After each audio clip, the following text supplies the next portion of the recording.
sekarang berarti kan teman-teman muda-muda nih sebenarnya butuh nggak sih pelatihan fotografi? Ya, saya sendiri termasuk orang yang merasa bahwa pendidikan fotografi itu penting, gitu ya. Iya, Setelah saya menekuni nih, Iya. setelah saya menekuni dari tahun 84 sampai taruh kata sampai tahun 2000, karena tahun 2000 itu saya mulai ngajar di Trisakti. Tapi pada saat itu sebelumnya saya sudah merasa gitu ya bahwa wah, pendidikan fotografi ini sebetulnya penting ya untuk orang yang mau berprofesi. Tapi pendidikan yang seperti apa ya gitu ya. Saya sendiri karena saya otodidak, saya tidak membayangkan gitu. Bagaimana kita bisa mendidik seseorang untuk menjadi seorang fotografer. Dan baru pada tahun 2000 saya diajak sama teman saya di Trisakti. Kebetulan mereka punya jurusan fotografi khusus, dia sarjana S1 di fotografi, dan angkatan pertama mereka itu angkatannya tahun 96. Itu angkatan pertama. Ke 2000 itu berarti 4 tahun ya. 4 tahun. Nah, jadi ketika saya masuk, saya menangani anak-anak yang sudah tugas akhir nih. Sudah ini. Oh ya, oke. Oh, seperti ini. Saya belajar banyak. Di awal-awal saya masuk ke Trisakti itu saya pelajari semua silabus. Saya pelajari apa yang harus disampaikan, apa segala macam ya. Saya kebetulan terlibat di semester yang sudah praktek, jadi bukan yang teori-teori lagi ya, sudah harus praktek karena itu memang salah satu syarat mungkin ya. Ya, syarat dan itu ekspertis saya gitu ya untuk mempraktekkan apa yang mereka sudah dapat sebelumnya. Betul. Nah, kemudian itu tahun 2000 saya mengajar di Trisakti sampai kemarin tahun 2020 ketika mulai COVID ya. Nah, 2003 saya mengajar di Darwis School, tempat kursus ya. Tapi saya mengajar sampai 2013, 10 tahun saya mengajar di sana. Tapi saya senang pada waktu itu karena saya mengajar di dua institusi yang berbeda ya. Yang satu formal, yang satu informal. Saya pada waktu yang bersamaan saya bisa membandingkan apa yang harus saya kasih ya ke yang informal dan yang formal. Dan saya merasa oh ya ini beda ya. Apa yang saya kemudian lahirkan, apa yang kemudian saya hasilkan dari pertemuan-pertemuan kita ini berbeda memang. Berbeda. Yang satu 4 tahun, yang satu bulanan kan. Yang kursus 3 bulan udah bisa jadi fotografer tuh. Langsung kerja tuh ya. Langsung cari order tuh. Kalau yang di Trisakti 4 tahun ini lama banget kan. Lama banget kan. Banyak yang nggak lulus karena dapat order duluan. Itu juga satu kendala tuh kan. Udah begitu giliran udah bisa motret tuh udah deh gitu kan. Terserah kan gitu ya. Terus udah gitu belum lagi menjawab pertanyaan orang tua yang mahasiswanya mau ke sana kan. Kan kita selalu ada pertemuan gitu dengan orang tua calon mahasiswa kan. Jadi mereka tahu, Mas, itu belajar foto lama amat sih 4 tahun. Waduh, ini bagaimana jelasinnya? Lu masuk aja dulu kan gitu kan ya. Nah, tapi di situ saya punya banyak pencerahan ya dari dua pengalaman itulah untuk mengajar di formal dan mengajar di kelas yang informal. Yang satu hanya belajar soal teknis, yang satu lebih belajar kepada konseptual. Jadi hasil akhirnya pun berbeda. Ya, hasil akhirnya pun berbeda. Yang satu secara teknis dia unggul, yang satu lagi secara konseptual dia lebih bisa mempertanggungjawabkan karya-karyanya. Nah, inilah yang buat saya menarik bahwa dalam perjalanan karir saya ini saya sempat mengajar di dua institusi yang berbeda. Oke. Jadi sebenarnya kalau di tempat kursus bisa nggak disebut fotografer karbitan gitu. Banyak juga yang sering ngomong begitu. Karena dengan waktu yang singkat dipaksa untuk menjadi praktisi gitu loh. Betul. Apalagi sejak ini kan maraknya tempat kursus ini kan sejak aja digital ya. Gitu kan berkembang nih. Ya kan? Semua orang mau jadi fotografer pada saat itu. Semua orang menjadi fotografer. Teknologi menyediakan kemudahan dan kepraktisan untuk bisa menjadi seorang fotografer. Saya bayangin orang bisa menyandang status sebagai fotografer itu dalam 3 bulan atau 4 bulan ya. Ya nggak tahu dah itu karbitan atau enggak. Adanya begitu kan begitu ya. Nah, Tapi sebetulnya untuk diri saya ada ketidakpuasan bahwa siswa-siswa di tempat kursus itu mereka hanya unggul di satu sisi, teknis, gitu ya. Gimana cara bikinnya dia tahu tuh, ya. Dan itu saya membayangkan bahwa order yang akan datang ke kliennya adalah, Mas, tolong fotoin ini seperti ini. Oke, jadi dia tahu tuh gimana caranya. Tapi dia nggak tahu. Nah, jadi kalau buat saya, mungkin yang formal itu lebih kepada kenapanya, yang informal lebih kepada bagaimananya. Nah, jadi kalau sebuah foto dibahas, itu yang informal akan tanya itu gimana cara bikinnya, gitu ya. Iya, benar, Tapi kalau yang formal dia akan tanya kenapa dibikinnya seperti itu, kan gitu. Betul, ya. betul. Bentuk jawabannya lain, gitu ya, karena pertanyaannya juga lain. Karena yang formal ada proses di situ. Iya, betul. Ya, yang formal ya, yang formal ada proses. Dia tahu gitu, kenapa ini warnanya kuning, kenapa ini gini gitu. Ya, sedangkan kebanyakan dari dari orang-orang yang belajar secara informal itu jawabannya lebih ke ya karena gue seneng aja begitu ya, lebih bagus kan itu. Simpel. Ya susah kalau begitu ya. Iya. Jadi sebenarnya di era sekarang ini ya khususnya, apalagi juga kalau saya lihat banyak juga kampus atau university atau kayak yang lainnya, sekolah tinggi pun juga banyak menghilangkan jurusan fotografi, Mas Ferry. Kira-kira ke depannya, kira-kira ke depannya seperti apa, Mas Ferry? Saya nggak berani tuh meramalkan itu. Karena apa? Karena saya termasuk orang yang agak prihatin. Ya, dengan hilangnya tempat-tempat seperti itu, mau yang kursus, mau yang formal, ya kalau itu hilang, aduh sayang banget ya, gitu ya. Benar. Sehingga ini membuat orang-orang sangat tergantung hanya pada kameranya, gitu. Karena saya pernah tanya, jadi kenapa dihapus? Karena ini bagian dari misalnya audiovisual, dari serangkaian audiovisual itu sudah termasuk fotografi dan ini. Jadi kalau menurut saya sih sebenarnya hanya ya tidak mendapatkan bekal yang luar biasa, tapi hanya intisari kecilnya saja. Kalau buat saya memang kemajuan teknologi ini dia menawarkan dua sisi ya. Di satu sisi itu seperti itu tadi, cepat, praktis, mudah ya, semuanya jadi gampang itu satu sisi. Tapi di sisi ujung yang lain adalah apresiasi orang terhadap fotografi itu turun. Betul. Terlalu gampang. Terlalu mudah. Apa susahnya selalu bikin foto gitu, mahal-mahal amat, ya kan gampang gitu ya. Apalagi ada smartphone sekarang. Gitu kan. Tapi nggak bisa sebagus ini, ntar diedit lah gampang lagi. Ya semuanya instan ya, semuanya cepat. Jadi kalau bahasa, wah ini bahaya nih yang kayak gini ya. Ya di Trisakti juga belakangan ini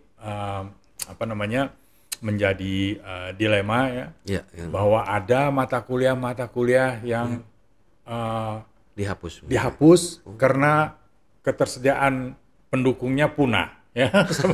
seperti kamar gelap misalnya. Iya betul. Praktek kamar gelap udah nggak bisa berjalan tuh. Padahal kamar obat-obatnya susah sekarang kan gitu, juga. Mahal kalau ada, kertasnya mahal dan sebagainya gitu, susah. Akhirnya nggak ada. Gitu. Padahal yang saya tahu di Trisakti lab BW-nya lumayan besar. Wah, dulu lengkap sekali, lengkap sekali itu labnya, enlargernya aja ada berapa ya untuk praktek, lengkap sekali. Jadi disayangkan karena satu hal apresiasi orang, dan ini terasa ya sekarang ini terasa bahwa apresiasi orang itu lebih ke, kalau buat saya ya, lebih ke hal-hal yang konyol gitu ya. Kalau buat saya ya, sorry to say, tapi instan ya, semuanya harus serba cepat dan semua ini mempengaruhi pola berpikir dari produsen, pola berpikir dari praktisi yang amburadul akhirnya gitu ya. Banyak teman-teman senior saya, seangkatan saya yang menganggap, wah sekarang fotografi udah amburadul. Kenapa amburadulnya? Saya bilang, nggak tahu deh, pokoknya mereka sendiri nggak tahu bagaimana ya. Gue bilang ya itu kan peran media sosial juga kan gitu ya. Semua berkembang ke arah mudah kan gitu.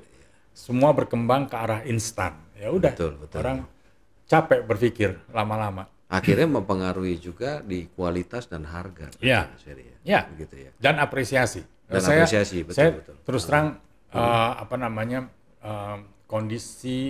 kondisi fotografer di zaman sekarang ini memang dalam tanda kutip agak memprihatinkan. Kalau buat saya, karena memang betul sih. di satu sisi harga produksi kamera misalnya gitu, Iya. udah nggak masuk akal tuh, Iya. ya, udah nggak masuk, terlalu mahal. sekali, iya. Dengan teknologi yang maju, dengan kualitas yang semakin baik, semakin meningkat, dengan semacam-macam, ini harga kameranya jadi nggak mungkin, ya, nggak masuk akal. Iya, Jadi sekarang betul. apa yang harus terjadi? Kelasnya. Si fotografer, ya itu salah satunya tuh. Si fotografer, si praktisi ini, dia juga nggak bisa beli nih, dia nggak bisa lagi ngikutin nih teknologi Iya, kamera ini. Jadi apa yang harus dia lakukan? Dia cari endorsan, gitu ya. Oke. Gimana caranya untuk bisa mendapatkan endorse nih dari satu produsen ini? Dia harus punya followers yang banyak, ya kan? Gimana caranya dia bisa punya followers yang banyak? Lo mesti bikin konten yang banyak, ya. Gimana caranya bikin konten yang banyak? Lo mesti norak, gitu aja deh. Iya. Ya kan? Ujung-ujungnya ke situ ya. Iya. Kalau nggak norak, siapa yang mau ngikut sama lo kan gitu ya? betul, Lo mesti norak, mesti konsisten. Banyak followers lo. Nah, si produsen cuma lihat, dia nggak lihat kualitas orangnya, dia nggak lihat kualitas karyanya. Yang penting followersnya banyak. Nih, lo pakein kamera gua kan gitu ya. Nah, hancur. Nah, itulah apresiasi. Ya. Orang juga si produsen sendiri juga dia nggak lihat, ngapain gue nge-endorse si Ferryanto dikit followersnya kan gitu kan. Iya, begitu ya. Gue cari yang banyak dong. Tapi dia nggak apa-apa, yang penting followersnya banyak kan gitu ya. Ya, ini kayak sepertinya udah makin terbalik ya sebenarnya. Iya, jadi kan akhirnya makin jauh ya. Iya, karena betul. semua, tapi ini juga memang saya tidak menyalahkan. Saya tidak uring-uringan ya artinya. Ini sudah masanya seperti itu memangnya. Memang eranya akan ke Ya, situ. itulah makanya saya agak resah kalau pendidikan fotografi itu ikut punah gitu. Jangan dong, supaya apresiasi orang tetap baik ya terhadap karya foto dan lain sebagainya. Iya. Ya. Nah, makanya kalau sebenarnya mengenai sertifikasi seperti apa, Mas Ferry? Kan ada Sertifikasi. Ya, saya kebetulan saya terlibat di asosiasi profesi. Oke. Saya jadi pembina di APFI, Asosiasi Profesi Fotografi Indonesia.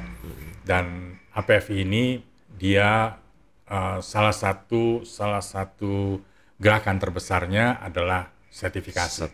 Ya, dia membangun RSP, Lembaga Sertifikasi Profesi, dan membangun LESCOFI, Lembaga Sertifikasi Kompetensi. Jadi ada dua nih sertifikasi, ada dua. Ada yang kompetensi, ada yang profesi.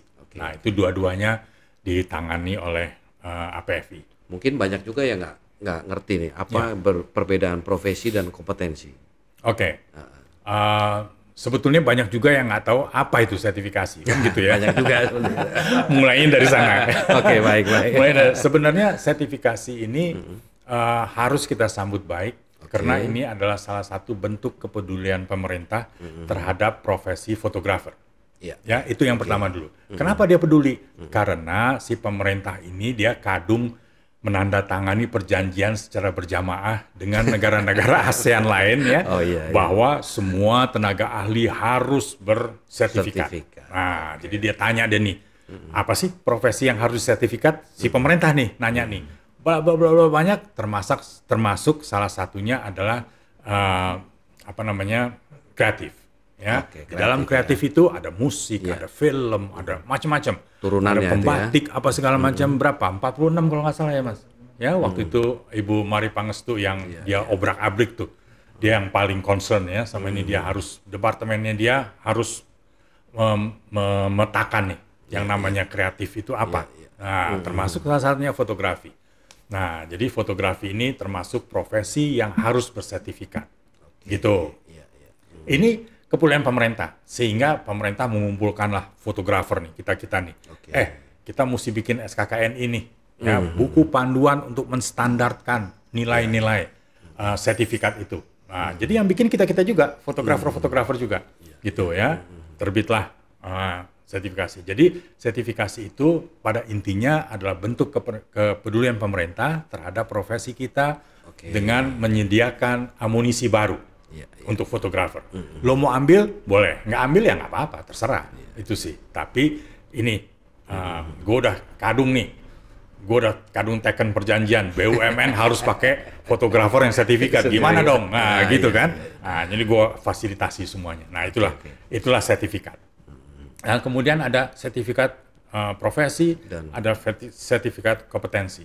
Yang satu akan menunjukkan bahwa Anda berkompeten untuk melakukan pekerjaan-pekerjaan fotografi.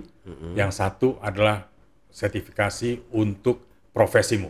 Nah, jadi yang wedding sendiri, yang komersial sendiri. Ya, berdasarkan jurusan lah, Iya, seperti itu ya. persis. Ya, dia profesimu Profesinya apa? Gitu. Di mana profesimu? Gitu. Kalau yang kompetensi lebih ke arah general. Umum.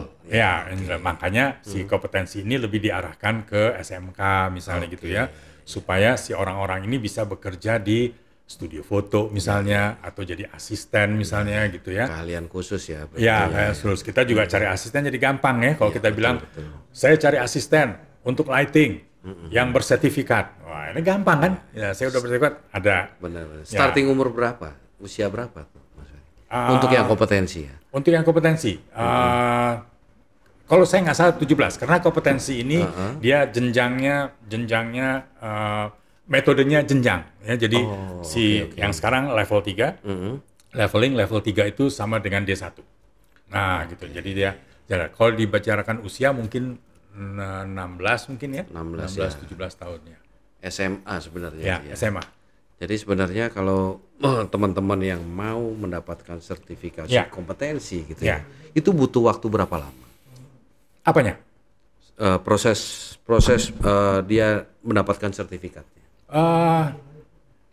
Proses mendapatkan sertifikatnya sih nggak lama. Dia perlu mendaftarkan saja ke asosiasi, ke APFI yang menyelenggarakan uji kompetensi itu. Dia bilang saya mau ikut ini, kapan ada-adanya, nanti jadwalnya akan selalu ada di setiap sifatnya tes berarti ya. Ya. Jadi teman-teman juga bisa nih kalau mau misalnya mau mendapatkan sertifikat, nggak susah gitu loh. Nggak susah. Hanya nanti kita describe di deskripsi ya ke websitenya apa gitu ya. Ya. Yang perlu diketahui adalah bahwa sertifikat ini adalah amunisi baru. Nah gitu ya, selain kebisaan, karena pada suatu hari nanti pemerintah akan menetapkan nih. Pada tanggalnya nih akan datang nih harinya nih ya, bahwa semua orang yang motret di BUMN atau di perusahaan ini harus bersertifikat. Banyak teman-teman senior, teman-teman, enggak, dulu gue motret ini nggak pakai sertifikat, nggak apa-apa. Kata kuncinya dulu. Nah gitu ya. Dulu nggak apa-apa. Kita belum berbicara nanti. Tapi kan akan ada masa datang ya. Iya. Oke. Berarti untuk profesi pun sama ya? Sama ya? Sama. Oke. Ya. Nah itu ada kelas level-levelnya nggak? Nah kalau di profesi itu based on portfolio. Oke. Jadi dia tidak leveling, tapi memang dia portfolio portfolio. Kita lihatnya ini pekerjaanmu, kamu tahu tahapannya bagaimana mengerjakannya, step-stepnya dia tahu. Ada kemungkinan tidak lulus? Ada. Oh ada ya? Ada. Ya. Nah seandainya seorang profesi tidak lulus, apa yang harus dilakukan? Mengirim portfolio lagi atau mengajukan lagi atau?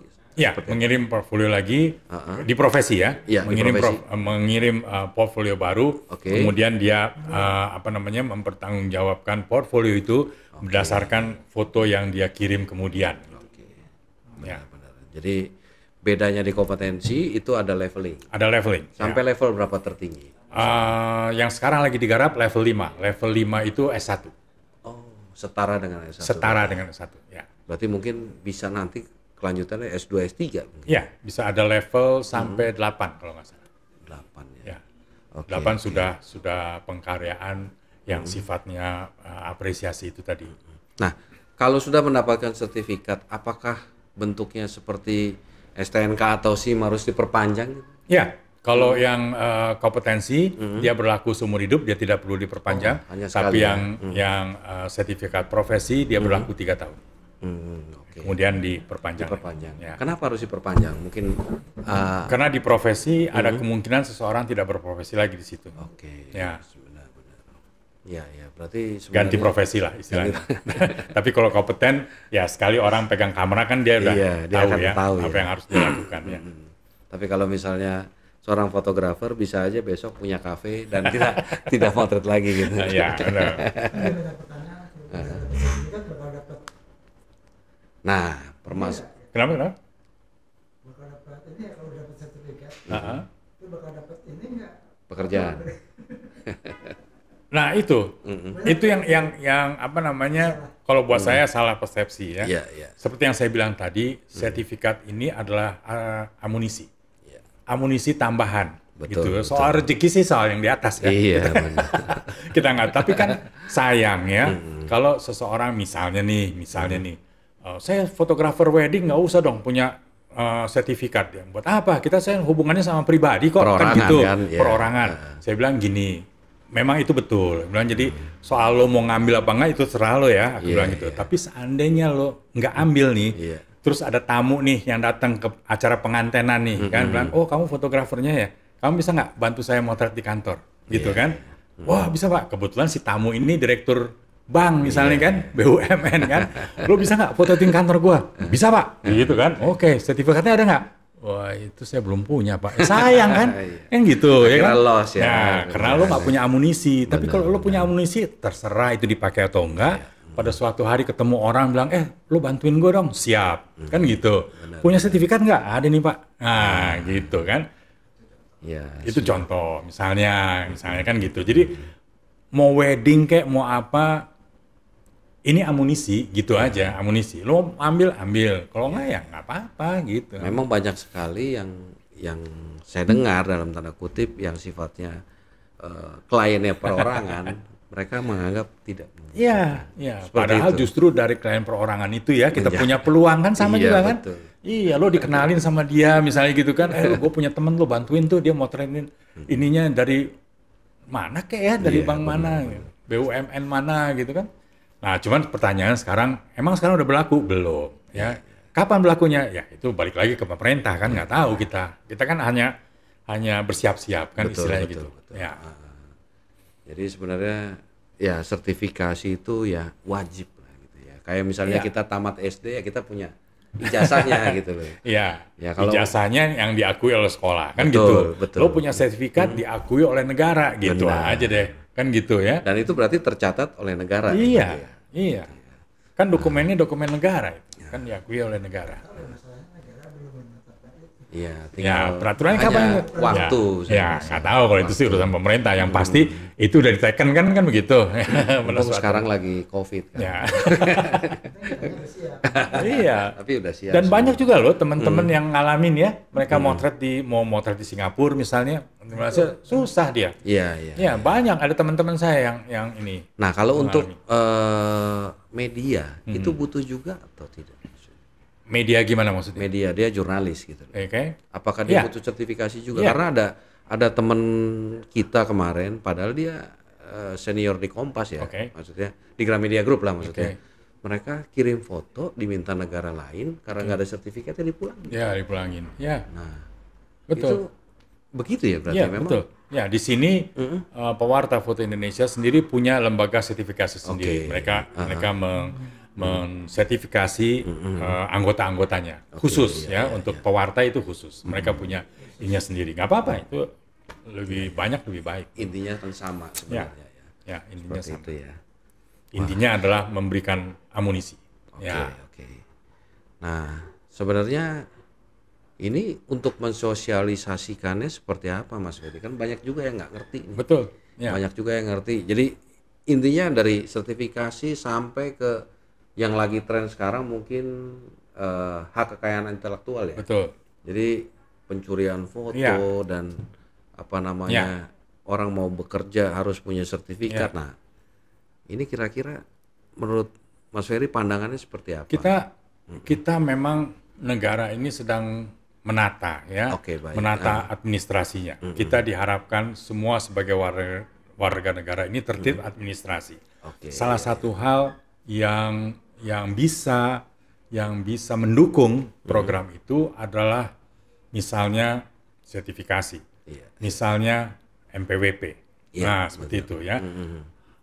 membela haki seorang fotografer itu juga akan terasa sulit ketika si fotografer ini sendiri tidak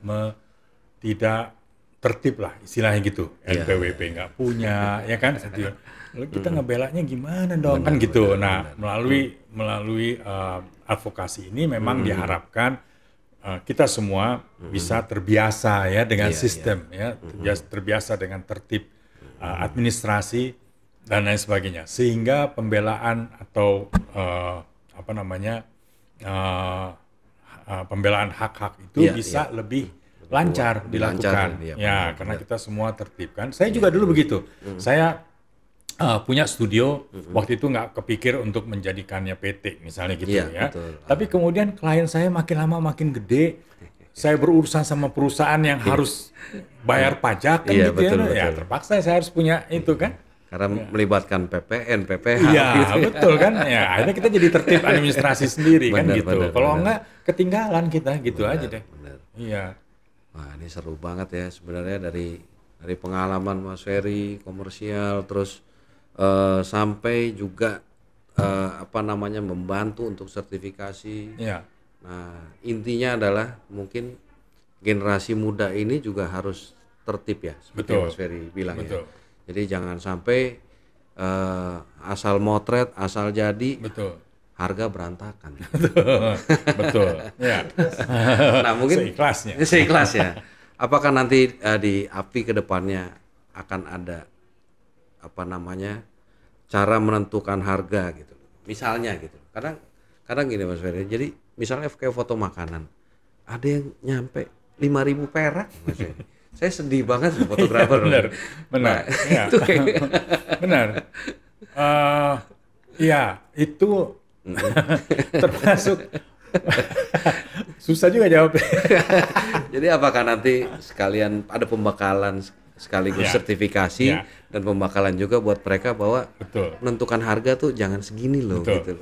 Pertama ketika kita ada ada sosialisasi mengenai sertifikasi ini, kita akan meluruskan dulu nih pola pikir mereka ya bahwa sertifikasi ini adalah amunisi. Betul. Ya, karena banyak nih pada awalnya kan keluhan, wah motret sekarang repot banget mesti pakai ini, masa gua ambil? Enggak repot, ini cuma amunisi doang gitu kan.